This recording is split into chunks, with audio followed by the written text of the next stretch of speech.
안녕하세요. 이번 영상은 2022년 책 결산 영상입니다. 그래서 2022년에 제가 어떤 책을 읽었는지 좀 정리를 해보고 그 중에서 베스트 5를 뽑아보는 영상을 찍어보려고 합니다. 저는 2022년에 총 17권의 책을 읽었는데요. 논어는 처음이지, 죽음의 수용소에서, 럭키, 여행의 이유, 마음의 법칙, 감사의 재발견, 불편한 편의점, 어린 왕자, 한 번에 되지 않는 사람, 보통의 언어들, 지구 끝의 온실, 당신의 뇌는 최적화를 원한다, 쓸만한 인간, 데일 카네기의 인간관계론, 나의 겨울, 릴리에게 할아버지가 완전한 행복, 이렇게 총 17권을 읽었습니다. 그 중에서 베스트 5를 뽑아볼게요. 베스트 5 중 첫 번째 책은요, 바로 럭키입니다. 럭키는 김도윤 작가님의 책인데요. 전반적인 내용은 이 김도윤 작가님이 직접 이제 성공한 사람들을 좀 인터뷰하러 다니시면서 느꼈던 것들, 그들의 성공에 있는 공통적인 것들을 좀 찾아내서 그거를 이렇게 사례 제시 느낌으로 좀 내용이 담겨있는 책입니다. 이 책을 제가 베스트 5에 포함시킨 이유는 막 이 책 내용 자체가 엄청 신박하고 막 흥미롭고 그것까지는 아니었어요. 근데 이 책에서 가장 계속해서 얘기하는 게 바로 행동하라예요. 어쨌든 해라. Just do it 인 거예요. 이 유튜브 영상을 좀 꾸준하게 올리게 된 것도 이 책을 읽고 해보자, 좀 행동하자라는 마음이 동기가 생겨서 지금까지도 계속 이렇게 유튜브 영상을 올리고 있어요. 그래서 좀 저한테 이런 변화를 일으켜준 책이어서 이렇게 베스트 5 중에 하나로 골라봤고요. 인상 깊은 구절은 그 모든 준비 과정의 활용 점정은 행동이다 라는 구절입니다. 한 번쯤 읽어보시면 좋을 것 같다 라는 생각이 드네요. 두 번째 책은 바로 너무 유명한 어린 왕자입니다. 사실 이 책은 진짜 안 읽은 사람이 더 적을 정도로 다들 거의 한 번쯤 읽어봤을 것 같아요. 저는 옛날에 이 어린 왕자를 읽을 때는 한 번도 제대로 읽어본 적이 없는 것 같아요. 저한테 개인적으로 어려웠어요, 내용이.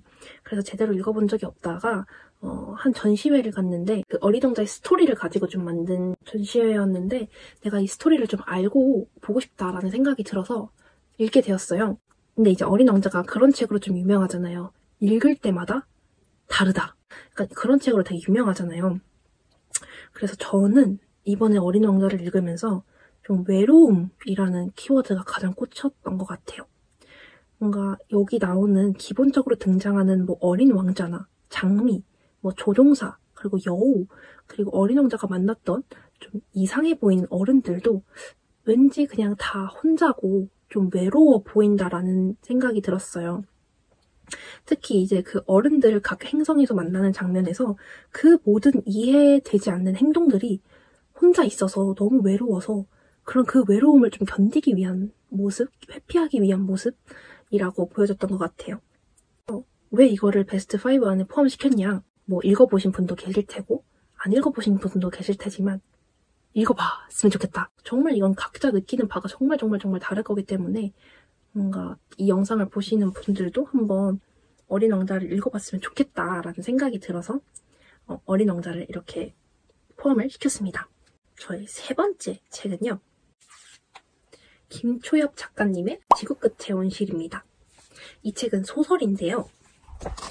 제가 사실 SF를 별로 안 좋아해요. 되게 현실적인 내용을 좋아해서 소설도 사실 막 그렇게 SF, 판타지 막 이런 거 별로 안 좋아하는데 이 책은 되게 재밌게 읽었어요. 이게 기본적인 내용이 좀 그런 더스트라는 그런 자연재해가 생기면서 지구가 황폐화되고 거의 대부분이 죽고 그런 상황에서 그게 또 재건이 되면서 그 식물들에 대해서 연구하는 사람들, 그리고 그때 살고 있었던 사람들, 이런 기본적인 바탕으로 진행이 되는 책인데요. 뭔가 이 책에 나오는 인물들 간의 이 서사가 굉장히 재밌었던 것 같아요. 서사랑 그 서사 안에 담겨있는 좀 세밀한 감정들이 되게 잘 느껴졌던 것 같고, 그 온실이라는 배경 자체의 신비함, 그리고 뭔가 어딘가에서 느껴지는 위험함, 뭐 비밀스러움 같은 것들이 뭔가 이 소설을 읽는 내내 좀 그런 신비로움을 좀 잘 전해주지 않았나라고 생각이 들었고, 인상 깊었던 구절은 그 마지막 작가의 말? 그런 페이지에 온실의 모순성을 좋아한다. 자연이자 인공인 온실. 구획되고 통제된 자연이라는 말이 있는데 이 말이 되게 제가 느꼈던 걸 좀 한마디로 정리해 놓은 느낌이었어요. 되게 모순적이잖아요. 자연이자 인공인 온실 그리고 구획되고 통제된 자연이라는 온실이 주는 그런 신비로움이 되게 잘 담겨 있었던 책인 것 같고 좀 더 나아가서 그런 환경의 좀 위대함을 좀 느꼈던 책인 것 같아요. 되게 재밌어요. 그냥 되게 그 인물과 인물 간의 관계를 좀 그 안에 담긴 서사를 파악하면서 서사를 느끼면서 읽는 재미가 있었어요. 그래서 뭔가 SF나 판타지를 그렇게 좋아하지 않으시는 분들도 좀 재밌게 읽을 수 있을 것 같고 저도 재밌게 읽어서 이렇게 소설책을 하나 뽑았습니다. 그래서 여기서 잠깐 이 5개 안에는 포함되지 않는데 소개해드리고 싶은 소설책이 하나 있어요. 최근에 읽은 소설인데 너무너무 유명한 정유정 작가님의 완전한 행복입니다. 정말 재밌어요. 제가 원래 사실 한 책을 되게 오래 읽어요. 뭔가 한 번의 책을 오랜 시간 잘 집중력이 떨어져가지고 읽지 못해가지고 한 책을 되게 오랜 시간 읽는데 이거는 정말 길거든요. 근데 이틀 만에 다 읽었던 것 같아요. 그리고 되게 열심히 책을 읽었는데 그만큼 정말 재밌는 책이니까 막간을 이용하여 안 읽어보신 분들이 계시다면 꼭 읽어봤으면 좋겠습니다. 자, 이렇게 3번째 책까지 소개를 드렸고 4번째, 저의 탑5 중 4번째는 바로 짜잔! 데일 카네기의 인간관계론입니다. 데일 카네기가 쓴 책들에는 되게 여러 시리즈가 있잖아요. 자기관리론도 있고 성공대화론도 있고 인간관계론도 있는데 그중에 인간관계론을 읽어봤습니다.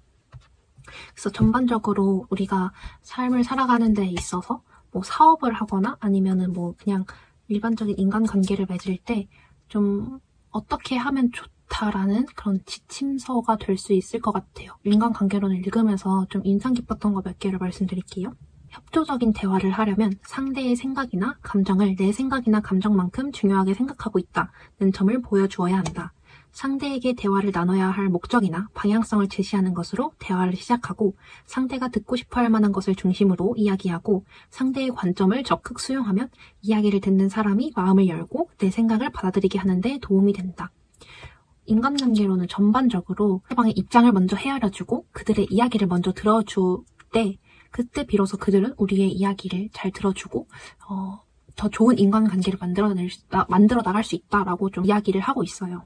이런 책들의 공통점이 다 아는 이야기라는 거예요. 우리가 남들하고 관계를 맺을 때 그들의 이야기를 잘 들어주고 그들이 원하는 바를 알아차려주고 인정해주고 하는 게 우리가 다 이미 알고 있는 내용이잖아요. 근데 이렇게 책을 읽음으로써 뭔가 그런 것들을 정말 실천할 수 있는 좀 용기를 갖게 되는 거고 정말 이런 것들을 그 상황에 맞게 그때마다 하나하나씩 찾아보면서 하나하나씩 실천해보면 언젠가는 이게 내 것이 될 거라고 생각을 하거든요. 그냥 한 번쯤 살면서 읽어보면 좋을 것 같습니다. 그리고 이제 저의 마지막 책은요. 2022년 12월부터 2023년 1월 이렇게 걸쳐서 읽은 책인데 뭔가 좀 추천해드리고 싶고 제가 좀 인상 깊게 읽었어가지고 마지막으로 이제 얘기를 하려고 합니다. 저의 5번째 마지막 책은요. 바로 김상욱 교수님의 떨림과 울림입니다. 이 책은 뭔가 과학책을 한번 읽어보고 싶은 거예요. 제가 한 번도 약간 과학에 관련된 책을 교양 수업 때문에 빼고는 한 번도 읽어본 적이 없거든요. 그래서 뭔가 좀 읽기 쉬운 과학책을 좀 읽어보고 싶었고 그래서 이 책은 정말 과학만 얘기하고 있지 않아요. 과학과 뭐 사랑, 과학과 우리가 살아가는 것, 과학과 인간의 삶 이런 것들이 좀 연결되어 있어서 읽는데 굉장히 좀 흥미로웠고 정말 새로운 지식을 얻는 느낌이었어요. 그리고 이 책이 아무래도 과학책이다 보니까 그런 과학적인 지식들이 되게 많이 나와요. 이게 물리뿐만이 아니라 뭐 지구과학도 나오고요. 생명과학 부분도 나오고 저처럼 정말 과학을 좋아하긴 하지만 잘 모르는 사람들은 읽으면서 조금 국어 비문학 지문을 읽는 느낌이 될 수도 있는데 그래서 이해가 안 되는 부분은 없었던 것 같고 그냥 찬찬히 읽으면서 하나씩 이해를 해갔던 것 같고요. 책에서 양자동전 부분이 되게 인상 깊었고요. 그리고 위상수학이라는 것도 나오는데 그 부분도 되게 재밌게 좀 오 신기하다 이러면서 읽었던 것 같습니다. 그리고 뭔가 이 책이 좀 말하고자 하는 바를 좀 함축시켜서 담아놓은 문장이라고 생각되는 게 있었는데 인간은 의미 없는 우주에 의미를 부여하고 사는 존재다. 비록 그 의미라는 것이 상상의 산물에 불과할지라도 그렇게 사는 게 인간이다. 행복이 무엇인지 모르지만 행복하게 살려고 노력하는 게 인간이다. 인간은 자신이 만든 상상의 체계 속에서 자신이 만든 행복이라는 상상을 누리며 의미 없는 우주를 행복하게 산다. 그래서 우주보다 인간이 경이롭다. 그래서 이거는 뭔가 한 2번 정도 읽으면 좋을 것 같아요. 첫 번째는 좀 막 이렇게 혼잡하게 들어오는 과학 지식들에 좀 집중을 해서 읽었다면, 두 번째는 그 우리 인간의 삶에 좀 적용될 수 있는 좀 이렇게 연결점에 좀 집중을 해서 읽을 수 있지 않을까라는 생각이 듭니다. 그래서 이렇게 해서 22년에 읽었던 책들 중 총 베스트 5를 골라봤습니다. 2023년도 이렇게 좀 꾸준히 더 다양한 책들을 읽으면서 1년을 보내고 싶네요. 그럼 오늘 영상은 여기서 마무리하도록 하겠습니다. 안녕.